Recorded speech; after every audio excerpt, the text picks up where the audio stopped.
नमस्कार, बहुत स्वागत है आप सभी का। आपके साथ मैं पल्लवी रविंद्र सिंह। ईरान और इजरायल के बीच 12 दिनों तक चले युद्ध के बाद सीजफायर लागू कर दिया गया। दोनों देशों ने सीजफायर को स्वीकार किया और दोनों ने यह दावा किया है कि इस युद्ध में विजय उनकी हुई है।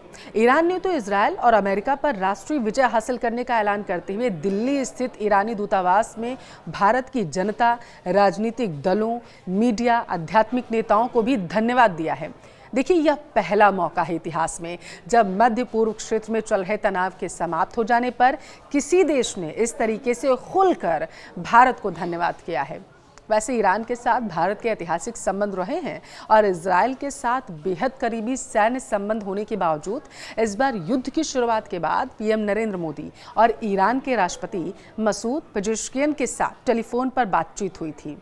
ईरानी दूतावास ने एक बयान जारी कर कहा था कि यहूदी सत्ता और अमेरिका पर राष्ट्रीय विजय के अवसर पर इस्लामिक रिपब्लिकन ऑफ ईरान का दूतावास भारत के सभी महान आज़ादी समर्थक जनता के साथ यहाँ के प्रबुद्ध नागरिकों, राजनीतिक दलों, सांसदों, विश्वविद्यालयों के अध्यापकों, गैर सरकारी संगठनों, धार्मिक आध्यात्मिक नेताओं, मीडिया, सामाजिक कार्यकर्ताओं को तहे दिल से धन्यवाद देता हूँ।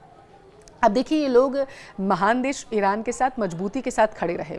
ईरान की जनता जब हिंसक सैन्य आक्रमण का सामना कर रही थी तब भारत की तरफ से एकजुटता का संदेश और नैतिक समर्थन से हमें काफ़ी सहारा मिला, ये उनकी तरफ से कहा गया।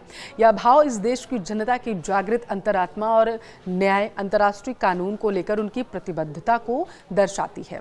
ईरानी दूतावास का बयान देखिए काफ़ी लंबा है, लेकिन कुल मिलाकर देखा जाए तो इतिहास में ऐसा पहली बार हुआ कि भारत का धन्यवाद दिया गया है। जैसा मैंने बताया, अंत में फिर से भारत की जनता को उन्होंने धन्यवाद दिया है कि इस तरह की एकजुटता का प्रदर्शन भारत और ईरान के ऐतिहासिक, सांस्कृतिक, मानवीय संबंधों को और मजबूत कराएगा। इजरायल के विदेश मंत्रालय की तरफ से इस तरीके का बयान जारी किया गया है। इसमें सीजफायर को स्वीकार करने की बात है, लेकिन साथ ही इस बात पर भी जोर दिया गया है कि जो तरीके रहे हैं वो युद्ध में इजरायल ने न सिर्फ सारे लक्ष्य हासिल कर लिए बल्कि ईरान में सैकड़ों आतंकवादियों को भी मार गिराया गया। साथ ही इजरायल का दावा है कि उसने ईरान की तरफ से परमाणु और बैलिस्टिक हमले के खतरे को भी टाल दिया।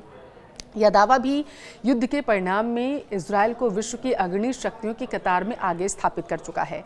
इजरायल की तरफ से जारी बयान में हालांकि भारत का जिक्र नहीं किया गया है, ईरान ने भारत का समर्थन जरूर किया है।